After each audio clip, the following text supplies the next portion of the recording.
merong isang taong nagpapanggap and then ang sinasabi nila, kausap na nila yung PAOK and the immigration para po ma-release yung isang foreign national, so particularly a Chinese national.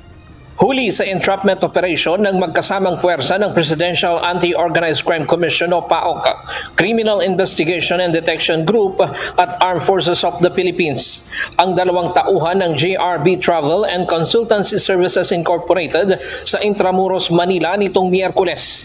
Kasunod ito ng natanggap na sumbong ng mga otoridad mula sa dalawang individual na karelasyon ng dalawang Chinese POGO worker na nahuli sa mga nakaraang operasyon.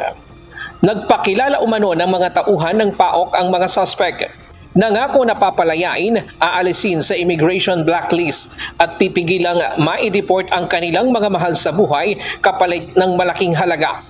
Nasa 900,000 at 1.1 million pesos ang nakuha sa dalawang biktima pero hindi napalaya ang mga Chinese kaya nagsumbong sila sa mga otoridad.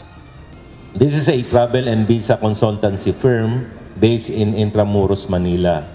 The operation resulted in the arrest of Rosalie Bermas Bolaños and JB Espolong Nobleta for facilitating the release of government identification cards to foreign nationals. Kung sila po ay for deportation, wala na pong paraan kahit magbayad pa sila ng ganito kalalaking halaga sa kung sino po na nag-aalok sa kanila. They will have to face the consequences of their actions kung sila po ay nagpunta dito, nanatili at nagtrabaho ng illegal.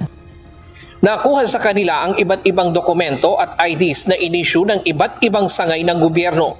Gaya ng passport, BIR-TIN, PSA document gaya ng birth certificate at marriage certificate, Bureau of Immigration Documents, driver's license, DOLE Alien Permit Employment ID, NBI clearance at passport.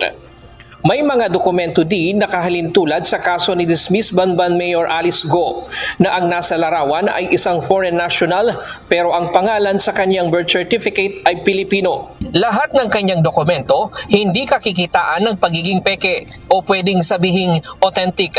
May resibo at official seal pa ng mga ahensya ng gobyerno kung saan kinuha. Ngunit kung babasahin ang mga nakasaad na detalye, kahina-hinala. Ang iniimbestigahan natin dito is of course authentic na, no, yung papeles. May katunayan, may resibo pa. But yung contents, yun ang titingnan natin kung totoo yung mga nakasulat.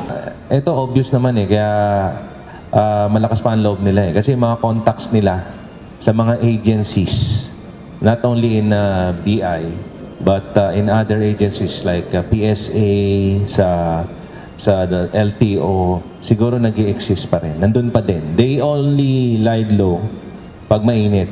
Pag nakaramdam sila ng maluwag, tira na naman sila.